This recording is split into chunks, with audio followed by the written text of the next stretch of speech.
For your Cornell notes, if you notice at the top of the page, there's a rectangle way at the top. I want you to write the title for the notes. You're going to write additive inverse property. Additive inverse property.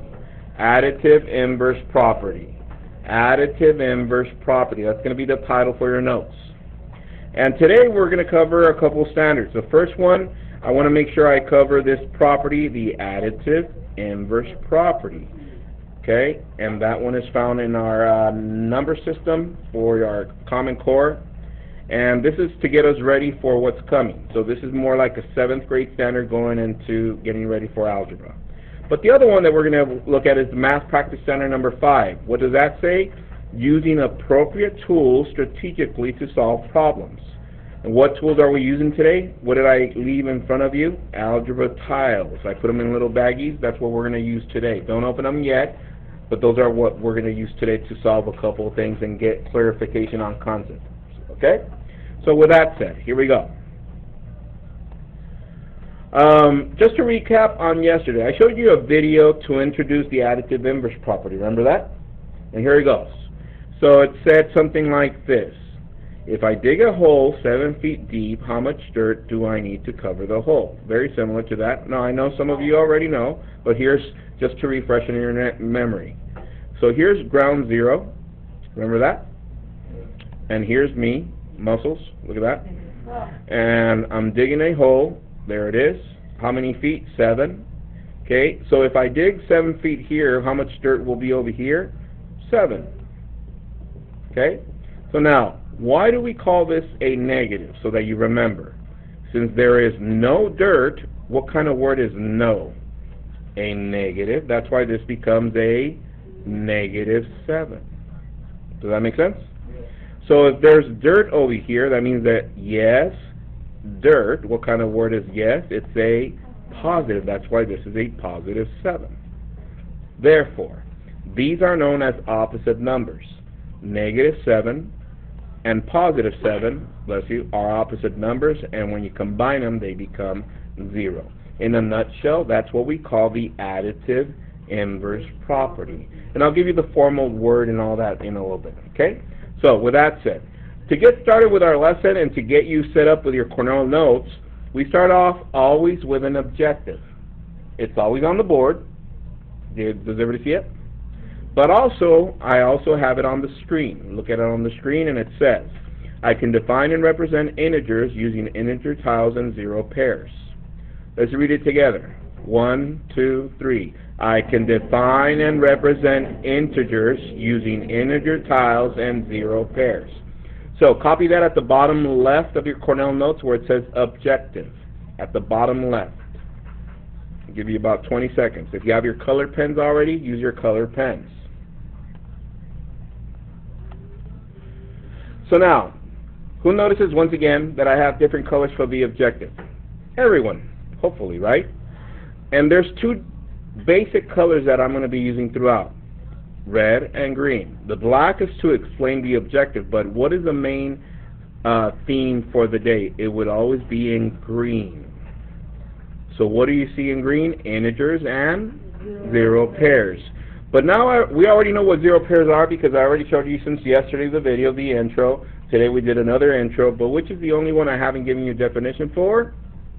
0 pairs.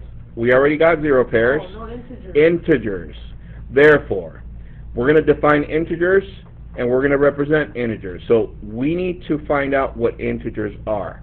Who notices on your Cornell notes in the center there's a box that looks like this? That box is called a Freyer model. But if you want to call it the box, that's fine. Well, guess what? In the center, we always need to write the main idea for the lesson, or the main concept. That's what we call the main concept. So what is the main concept for today? Integers. Integers. So you're going to write that in the center. So you write integer there. Okay? And on the top left, I'm going to give you a definition. What is the definition of integers? Here it goes. Integers are whole numbers including their opposites. Integers are whole numbers including their opposites. Integers are whole numbers including their opposites. Integers are whole numbers including their opposites. Integers are whole numbers including their opposites. Integers are whole numbers including their opposites. Integers are whole numbers including their opposites. Integers are whole numbers including their opposites. Integers are whole numbers including their opposites. Integers are whole numbers including their opposites. Integers are whole numbers including their opposites. Integers are whole numbers including their opposites. Tell your neighbor what integers are.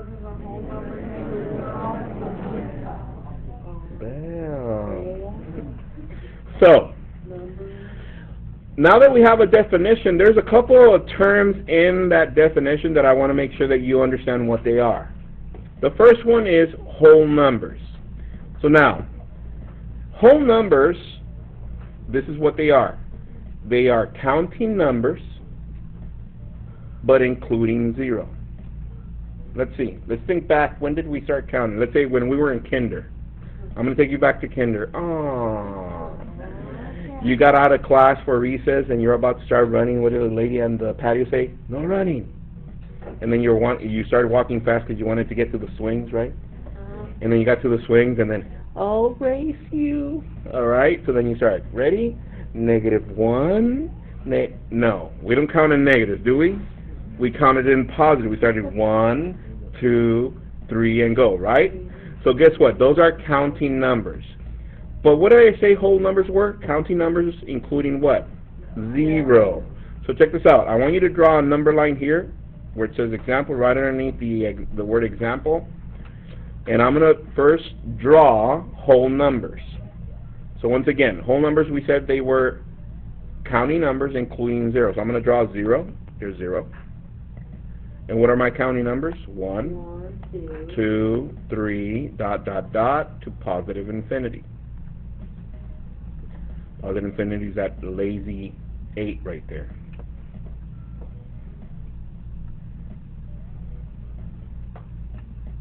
So far so good? So let's see if we got this so far. According to the definition, integers are whole numbers including the opposites. Do we know what whole numbers are? Yes. Counting numbers including 0.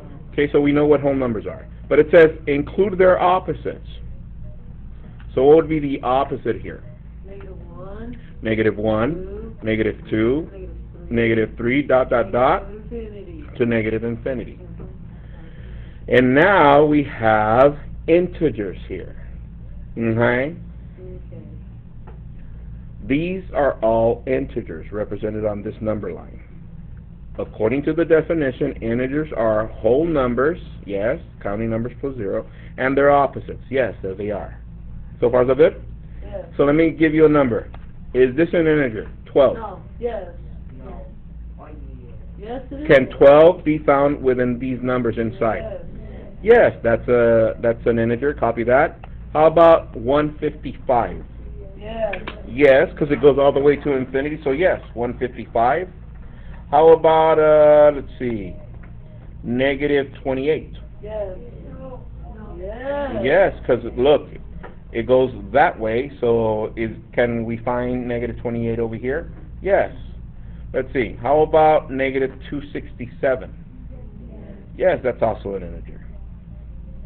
So far so good? All right. So now check this out. I'm going to show you over here on this side non-examples. What is not integers? Check this out. Pens down, eyes up here, pencils down. Check this out. Don't say anything, keep it to yourself. Look at them. There's an obvious reason why these are not integers. Look at them. Okay, write them down, and as you're writing down these non-examples, think about what you're going to share with your neighbor as to why these are not integers. Copy those, please. You got about 30 seconds. Think about these questions. Why are these examples of integers, and why are these not? Talk it over with your neighbors, please. Why are these examples? Why are these not? Okay. Now that you talked it over with your neighbors, you already know what the obvious reason is, and everybody says what? Because these are what? They're not whole numbers.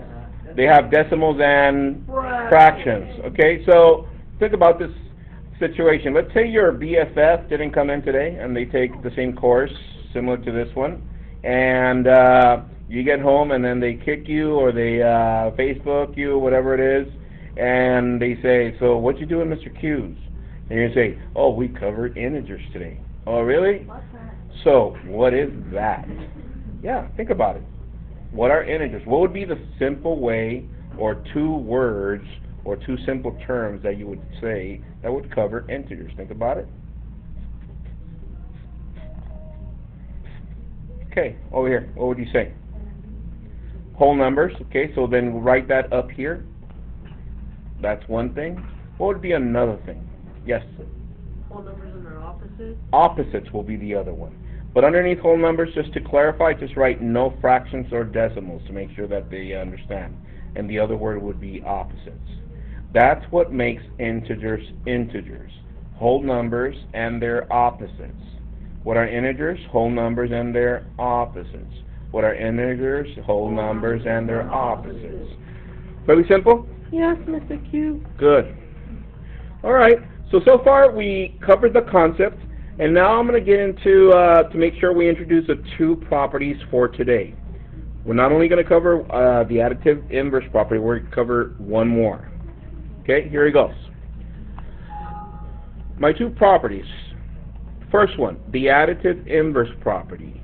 Additive inverse property. We introduced that yesterday, but what does it say formally in words? Let's see, it says, a number and its opposite add up to give 0. Does that make sense? Did I show that in the video yesterday? Yes. Did I show that today in the PowerPoint? Yes. So let's see. What does that say? A plus negative A equal to 0. So they're showing you with algebra, and let me show you numerically. 7 plus negative 7 equals 0. Negative 15 and 15 is 0. And negative 2500 and 2500, that's also 0. This property is called what? The additive inverse property. But from this point forward, we can call it simply 0 pairs. Does that make sense? Why? Because it's a pair of numbers and they make 0. But what property is it? Additive inverse property. Are we there so far?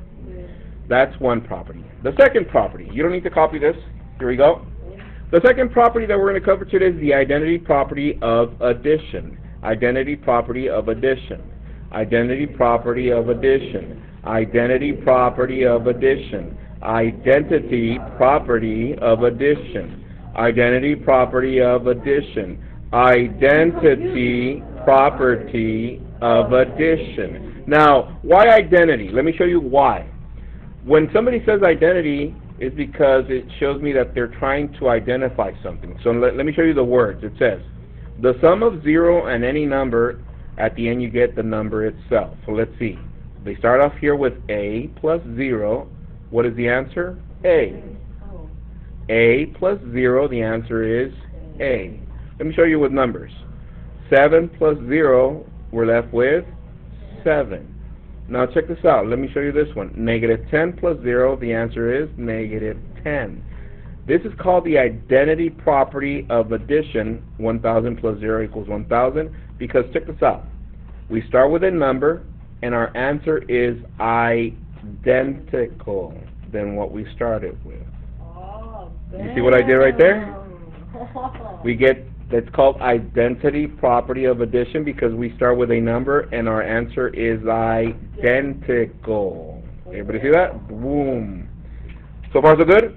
So two properties today, identity property of addition, and the other one is the additive inverse property. So far so good? Alright, so next, I need you to clear your desk. The only thing you should have is Cornell note and the baggie of tiles. No pencils, no pencils. And you need your writing utensils. Do that right now, please.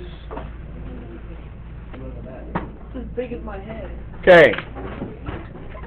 So, the only thing you have in front of you is your Cornell note and your tiles, yes? At this time, I want you to flip your paper over, your Cornell note, and we're going to use the back side. Check this out. So, I'm going to ask you to copy. Hold on, give me a second.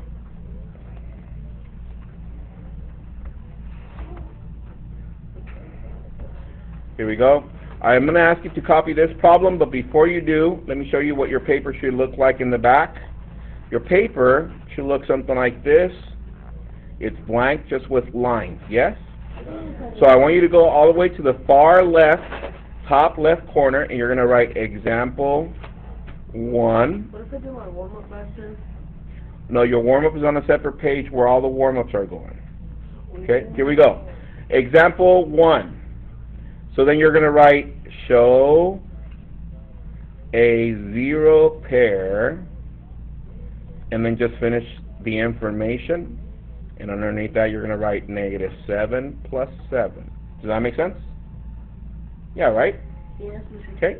So copy that problem. Example number 1 on the top left corner. 20 seconds. All right. So this is what we're going to do. It says, look at the instructions. Show a 0 pair using algebra tiles. So at this time, I want you to get the tiles out of the bags, please.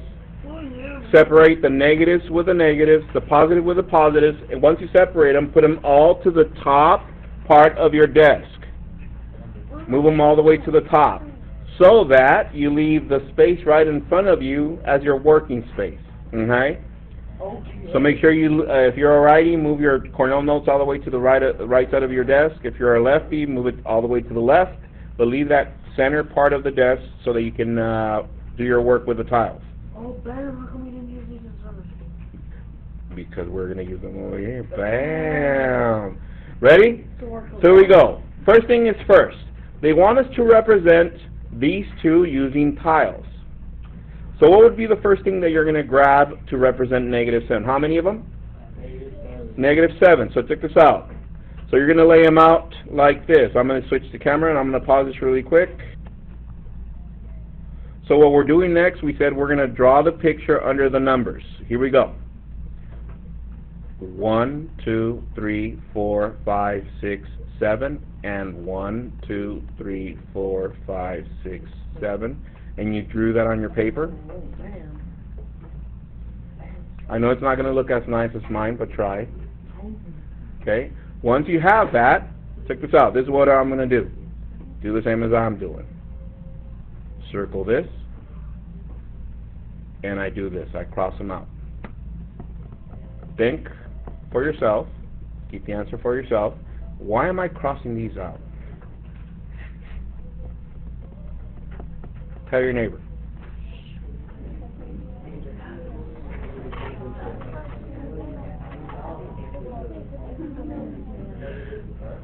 Okay, so you just found out, for those of you that were too focused on the tiles, but now you're thinking, you're like, oh, because they're opposite numbers, and they cancel to make what? 0. And so you're going to write -7 plus 7 equal to 0. Are we there? Okay, so we got that one down. Now, to the right side of your page, you have still space to the right. Is that correct? You don't have to write the words anymore, but write example 2. And you're going to write the next 2 numbers that I want you to show me with tiles, and then copy the picture underneath the numbers. Yes? Here it goes. Example number 2. They want you to represent -3 plus 3. Get those tiles in front of you, and then draw your picture. Circle your 0 pair. It looks like we got, let's see, does your picture look like this? 1, 2, 3, 1, 2, 3. Yeah. And why do we cancel these? Because they are what?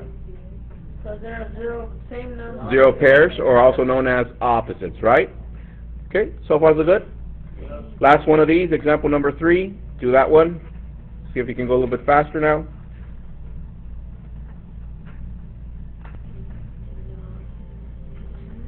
Alright. So, 1, 2, 3, 4, 5, 6, 7, 8, 9, 10. 1, 2, 3, 4, 5, 6, 7, 8, 9, 10. You circle this, cross them out because they're opposites, or also known as 0 pairs, and this became 0. Hands if you got that. Alright. So, copy this next one including the instructions. Example number 4.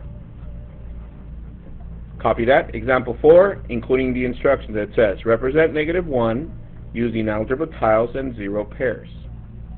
Represent -1 using algebra tiles and 0 pairs. Copy that. Okay, check this out. Pens and pencils down really quick. Look up to the screen. Let me just help you transition to this one. Look at the previous one. Here we had 10 and 10 negatives, and they canceled, and we're left with nothing else, right? That's why it's 0. Look at the previous one. 3 and -3, they cancel out. There's nothing left. That's why we end up with 0. However, for this next one, they're asking us to represent -1. Not 0, -1. But they also want us to use 0 pairs. So what is the first thing that you think as soon as you see that they want us to represent -1? What do you do? Yes. So he said, put down a negative tile. Who agrees with that? Okay, do that please. Put that in front of you. But it also says to use 0 pairs. What would I do there? Yes. Put down -1. -1 and? Oh, 1. And 1. Is this a 0 pair? If I... No, here, this one that I circled. So this is a 0. What do I have left? 1. -1. So does this represent -1? Yes. Yes, okay. Let me show you another one. Who's got the idea now? Okay, what would be another one? Let's see. 1, 2, 3, 4, 5, 6, 7.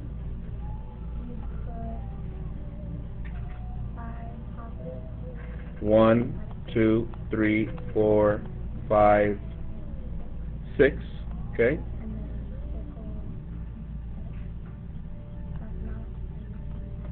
Is this -1 also? Yes. Yes. Copy those two down, please. Very good. Okay, let's move on. Copy this next one down. You don't need the instructions for number 5. Just copy the number that, just write represent. Here it goes. For number 5, write example 5 and write represent +4. So think about it. Think about the one we just did before. The other one we represented -1, right? Yes. This one they want us to represent +4, but they also want us to use 0 pairs. Put those tiles in front of you. See what you get. Tell me what to write. Go. 2 negatives. 6 positives.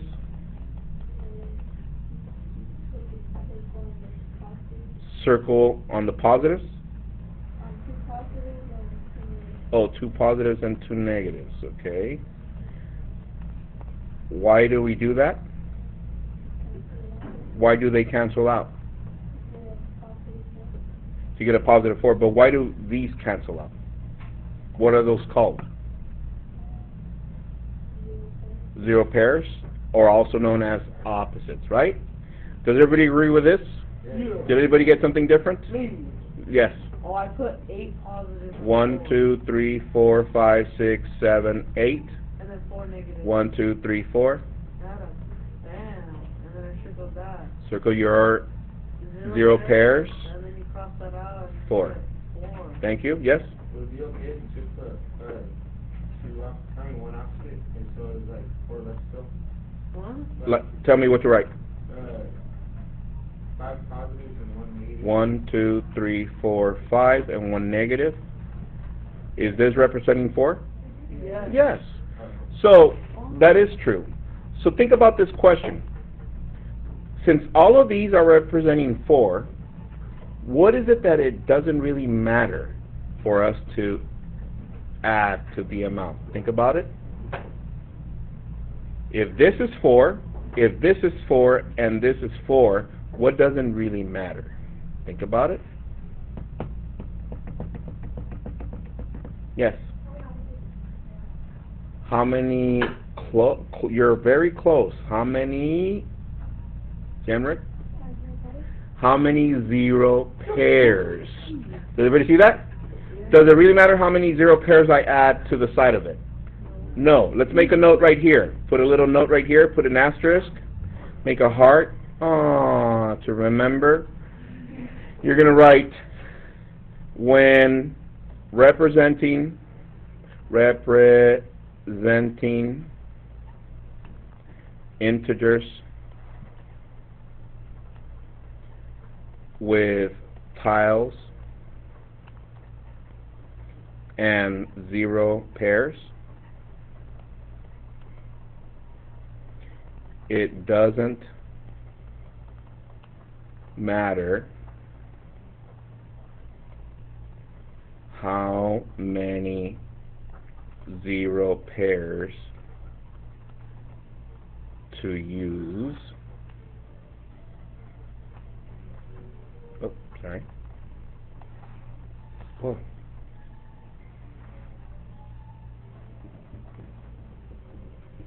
To use, comma, because blank. Fill in the blank.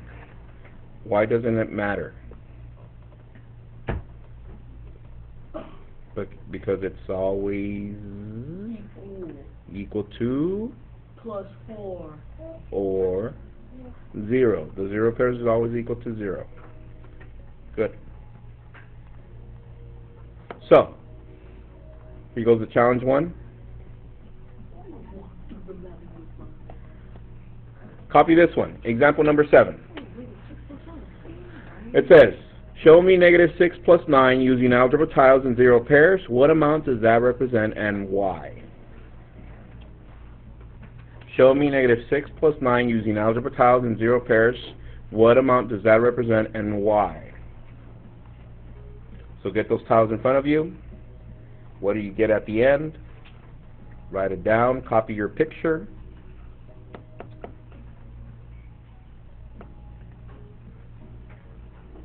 representing positive 3.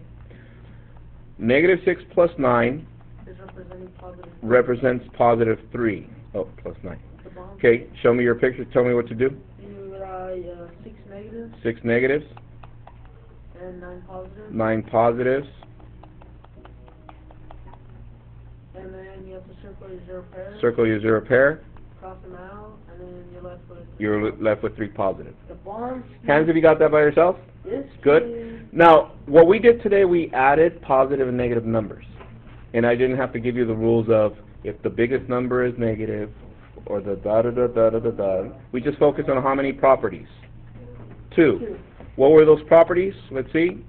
The additive inverse property and the identity property of addition. Think about the definition for those because you're going to need that for the homework for tonight. Okay? So get a blank sheet of paper, copy the homework.